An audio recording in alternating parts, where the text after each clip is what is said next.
allowed them to socialize with other students in the school. They became their mentors. It's just strengthening our whole Clayton school community. You have to stand up and take a stand. And I never thought I'd be a person that would go up and go, I'm going to make a stand on something. And I have to. There's been so many horrendous things that have happened to my son and our family because he has autism. Here is another Italian-American stereotype pictured in a cartoon that ran, again, in newspapers. To be completely honest, I had no idea that Italians were at all, oppressed or segregated from our culture. When I actually read about this in our history, in our curriculum right now, that was just like, it was eye-opening. 7 plus 2 is 9, so you put a 9 then, or 7 minus 2 is 5. The seniors love interacting with the students, which is a wonderful thing, because a lot of them either don't have grandchildren or don't have family close by, so they get to talk to the children, see what's going on. It also opens their eyes to what's going on in the public school. Hi everyone, I'm Marie Bliston. I'm happy to be joining you today with yet another episode of Classroom Close-Up New Jersey. I'd like to begin with a question. Here it is. Who cares? Just stay with me. That may seem provocative and probably invite some clever replies, but it really is a legitimate question. Frame it like this. Who cares about making sure we have clean water to drink? Or who cares about maintaining our green spaces and recreational areas? Who? People just like the rest of us, and they play important roles to help our communities to thrive. On our show last week, we focused on some programs that encourage students and communities to come together to celebrate their common connections. Now we're about to continue the community theme. Young people are discovering who cares about where we live and work through real-world scenarios. So join us on a CLIPS trip. Welcome to our CLIPS trip. Trip to the water tower, the water treatment plant. We are so lucky. For Lisa Brodak, a class trip is a different kind of event. Let's have a great day and let's go, guys. Her program for the special education students of Clayton Middle and High Schools is called CLIPS Trips. It's an acronym for Citizenship Leads into Personal Success. CLIPS Trips gives our students real-world experience to go out to do community service. It also gives them job experience and opportunities that they might not have experienced before. What we're going to do today, we're going to take a tour of the facility. One of the stops on the trip was to the Clayton Water Treatment Plant. We take the water from the ground, from the aquifer. When we filter it, we bring it out, it runs out into the system. The ability that we had today to come out with the students, to share our knowledge with them, to be able to give back to the students and to the community ultimately. This is talking to our youth, talking to our future. This is our water system. This is how I control the system from right here. One of the key issues would be water conservation. To see what we have to go through just to provide clean water. What do you guys do when the wells run out of water? That's a good question. I've never had an aquifer run out of water. It was interesting, seeing the water tower and see his job is actually really important because he makes sure that we don't drink in the town dirty water and it's very clean. And recently in the news about the Flint, Michigan, he told us that that couldn't happen here and they would make sure to catch it before it could happen. This pit right here is chlorine injection pit. This is where we add the disinfectant to the water. It moves into the concrete pad that you're standing on. There is approximately a 10,000 gallon tank under you. How much water does the town use a day? A day? This facility right here produces anywhere between 350 to 400,000 gallons a day. Hopefully, I got through to a couple of them and maybe they'll see it as a career path, or just at the very end of the day, if I get them to turn their faucet off when they're brushing their teeth, then I'm happy with that too. The CLIPS project was first featured on our show in 2015. This time, students are visiting several locations in the borough of Clayton. Lisa also decided to bring some peer mentors along for the trip. My idea for CLIPS Trips 2 was to add in JROTC cadets, also our Junior Honor Society students and our Student Council students. These could be mentors to our students. We have a few planting, we're gonna clean up the cleanup area here. We do events with Miss Brodak all the time, and the Clips Trip is kind of like leadership in school, and Junior ROTC is one of those leadership programs that are in Clayton High School. With Miss Brodak's students, I feel like it kind of gives them a sense of like they have people in school. They have like us, so they see us in the hallway and they're like, hey. So I like the kids a lot. We are planting in the butterfly garden, and then we are cleaning up trash in the dog park. Does it matter where we put them? Just right where I have them, you should be standing up and making your hole right underneath. I think it teaches them how to have a little respect the next time they're out here. Teaches them about littering as they're cleaning up all the trash, and just to take pride in what you do. Clips Trips 2, which is provided by the HIP grant, which enables us through NJEA to provide these wonderful community service projects. We're able to link these community service projects to job skills and job opportunities. Also strengthening the school community at the same time, having special ed and regular ed students all working together in the community. I want to welcome everyone to our water tower dedication. The last stop of the day was a visit to the new water tower. If you look up, there's one platform here. You go up another ladder, and that takes you up through the whole bowl, where the actual water's the whole way around you. For the students to be able to see firsthand how it all works, it's really a great thing. This program is great. It gives them the ability to see things in motion, in real life, how they work. I enjoy the interaction between the students because the regular ed students in those groups don't get an opportunity to interact with the multiply disabled, because these students will be community members, citizens later on. They need to be aware that there are students like this and community members like this. And so it really gives them a chance to interact. And we've formed a lot of friendships from this, so I think it's been a great day. This allowed them to socialize with other students in the school. They became their mentors. It just strengthening our whole Clayton school community. Really makes me happy.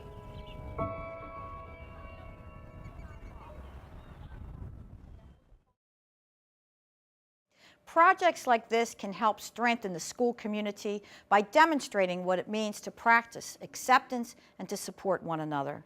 We see it all the time on our show. In fact, last April, we visited a community where the entire high school encourages understanding during Autism Awareness Month.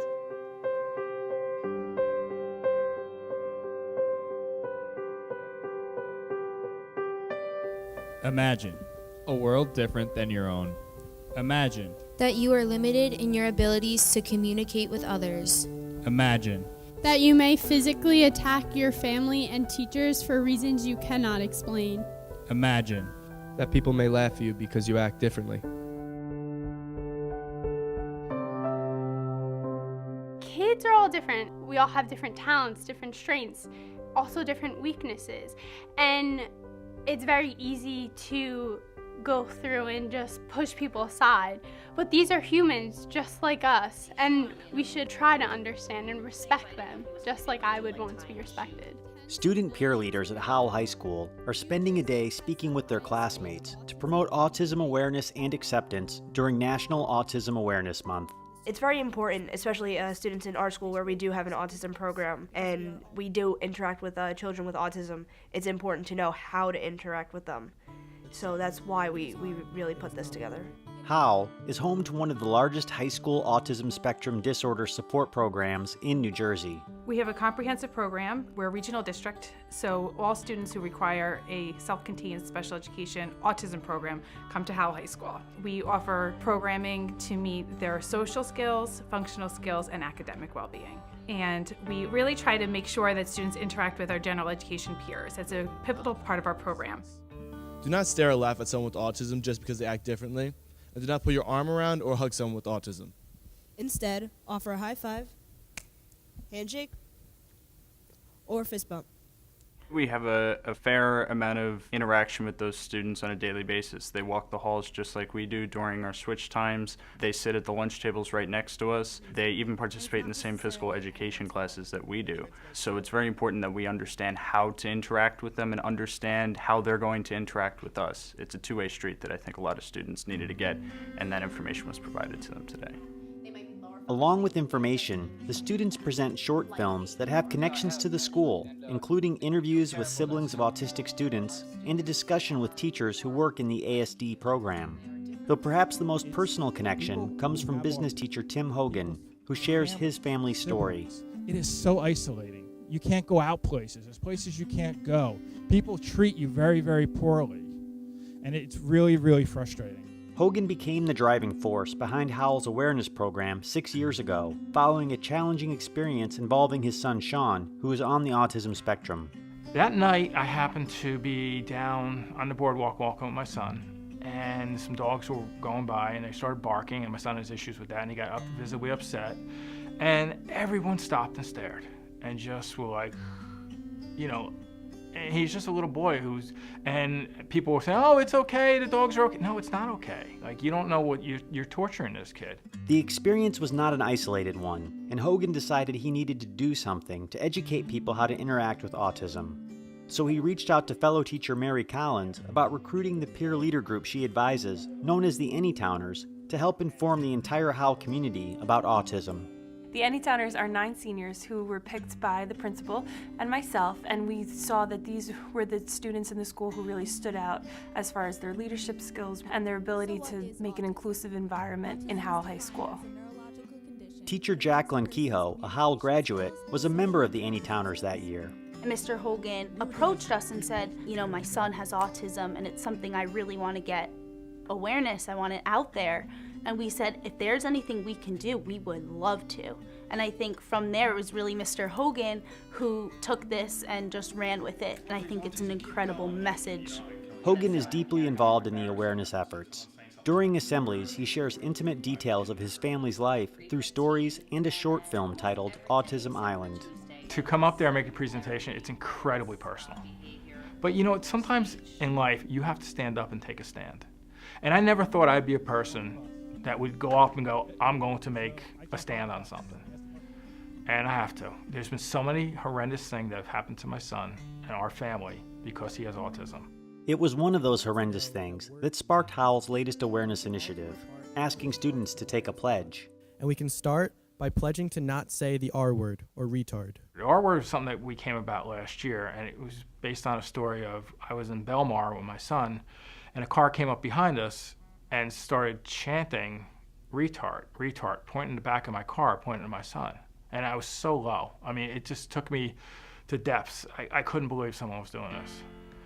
And that's part of, if I can stop that from happening to someone else, I'm gonna do it.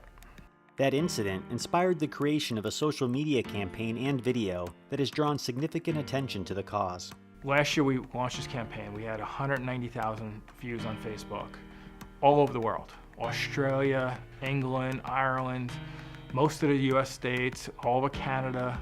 So I do believe we're making a difference there. When we come back, learning about the heritage and culture of Italian Americans. Stay tuned.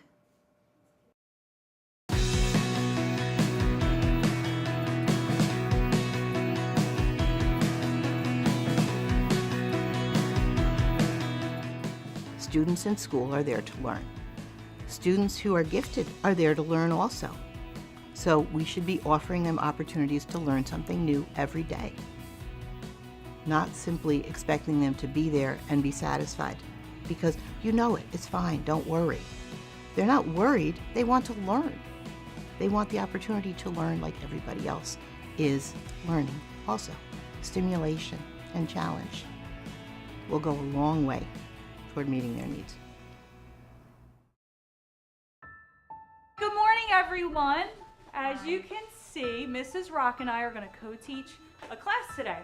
So we have a long history of teaching together, of incorporating history into the English curriculum and vice versa. And we're going to look at immigration issues today, and we're going to compare them to immigration issues in the early 1900s. This all came about as a lesson brought to us by the Italian American Heritage Commission. Cavaliere Gilderodo Baldessari is our chair of our Curriculum Development Committee. And she takes care of all the details and is really a hardened partner with the Department of Education. So, the curriculum we feel is very important because our charge with the Commission is to educate all students and the community at large about the contributions and achievements of Italians and Italian Americans to New Jersey, the country, and the world. And unfortunately, those contributions are very little known. My aunt, Dr. Gilderodo Baldessari, came to me last year and told me about this curriculum that she was trying to implement into schools and programs, and it had to do specifically with my heritage and my family background, which I thought was really incredible. So I contacted Mr. Costal, supervisor of English at our school, and talked to him about trying to implement the program because it had not only a huge impact on me, but I thought it could impact a lot of other people if we implemented it. So here is another Italian American stereotype pictured in a cartoon that ran, again, in newspapers. To be completely honest, I had no idea that Italians were at all, oppressed or segregated from our culture. When I actually read about this in our history, in our curriculum right now, it was eye-opening. Who researched the 1929 Immigration Act? It put a quota, it was a cap on people that can come in. It was 150,000 people, and it was 70-30 split. We looked at the curriculum, we found something that made sense with stuff we already taught, so it wasn't inauthentic. It just kind of built on what we knew. And we designed a lesson that was about the Italian-American stereotype. So this is a cartoon that I pulled from the early 1900s. The Italians are coming onto American soil. How are they pictured? What is the sort of image we're supposed to believe, Alana? Like, he has an American flag, so they're kind of below him and fighting for their lives, kind of. And understanding that it reflects modern history just as much as it reflects, that earlier American history. So this is about probably 6 months old. What immigration population is being pictured here? Mexicans. Okay, and what's the belief, the underlying belief of this cartoon? It has like a picture of bacteria and it's saying, can we tag along? So it's like it's bringing them with them. Yeah. It's offensive in the same way that earlier cartoon was, but it's modern. It's so important to make those parallels, and I think the teachers did a wonderful job this morning in doing that. This feeling here was that these white Europeans were somehow better or had evolved more than other people. The lesson today about immigration and how it was seen during the Darwin years, the ramifications of that brought out some of those stereotypical negative connotations, which for decades has affected not just the Italians, but many peoples of the world. And we're even seeing it today. This is not Charles Darwin's idea. You have sociologists applying his idea to people and really to justify. We're working on social Darwinism and how people use the theory of natural selection to justify political and social problems, and how like in today's society, how we have trouble accepting specific immigrants, and how like on the Statue of Liberty it basically says everyone's welcome, but in reality we don't accept everyone. Give me your tired, your poor, your huddled masses yearning to breathe free. The wretched refuse of your teeming shore, send these, the homeless, tempest-tossed to me. I lift my lamp beside the golden door. We read the Statue of Liberty's very famous poem, The New Colossus. They answered a couple of quick questions. What is its message? Who's speaking? Oh, I like that. And we had them rewrite the actual end of that Colossus poem so that it reflected better, really, the true ideals of this country. With boastful glory, keep your poor, your inferior populace, your undermined immigrants. Keep your poor, disabled, diseased. They really understood that while it seems so idealistic and beautiful, it's not the truth.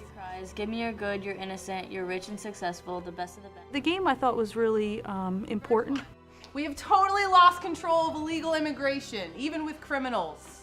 Old or new. It gave them an idea of what was popular as far as statements made in the media in 1900 and relating that to what you hear in the news today. The wages of labor to a standard that will drive them from the farms and workshops altogether. Don't take our jobs. Is it old or new? Students needed to tell the difference whether it was something that was old or something that was modern, and that they didn't always get it right. After studying this curriculum, it opened my mind to the Italian oppression. I thought about my own opinions and what I could change to make myself a better person. I think the students of today have the capability to seize the opportunity from our examples and what we have brought to this country, our achievements, and some of the trials and tribulations that we've experienced. I just hope that I can keep that in the back of my mind to remember that everyone should be treated as equals and everyone should get the same respect from the jump. You're watching Classroom Close-Up. Yay!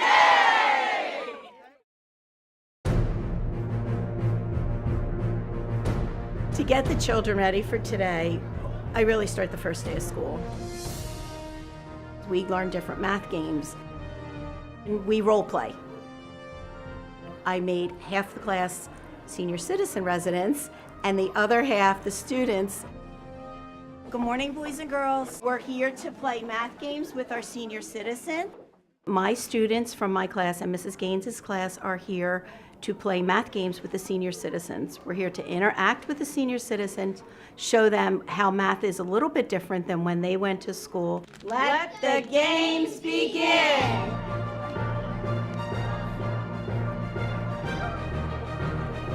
Come on, 12.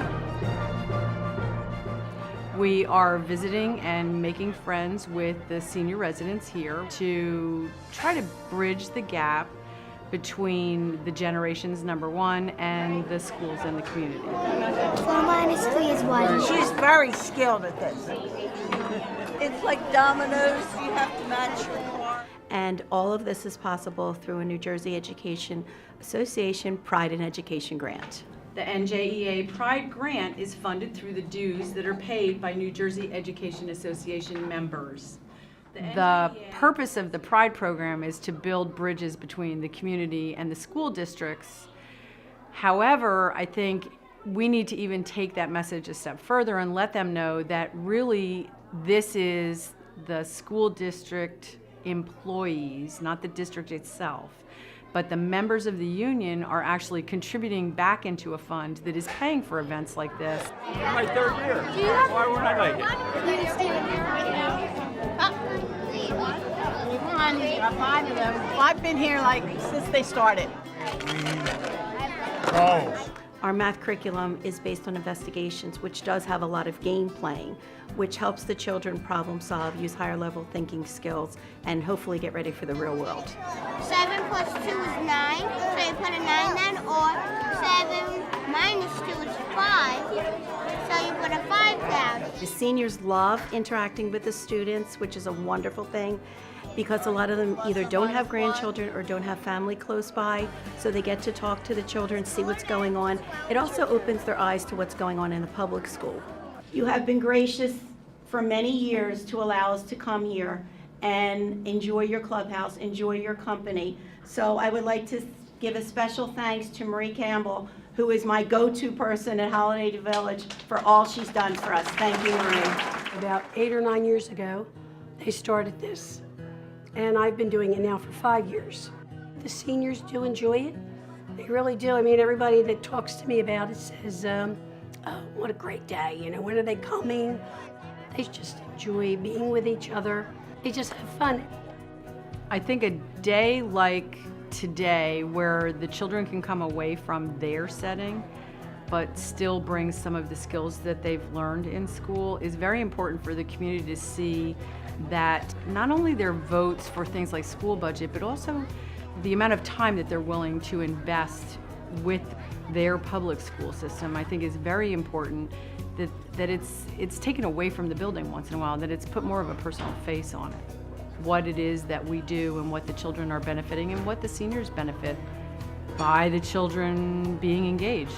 And I can see how many you got. 2, 4, and now since all her cards are up, 14. It's important to involve them, to see them as part of the community, as an extension of our community. They were students once, and the children are going to be seniors. They need to treat each other with dignity and respect, and that's really important to me. I love the combination of the seniors and the children. The way I feel like they're giving to us and we're giving to them. And my son personally, he sees how important math is through the generations. It's just a great connection for the seniors, the community, and the schools. And that's what makes it all worthwhile. She's getting all the prizes.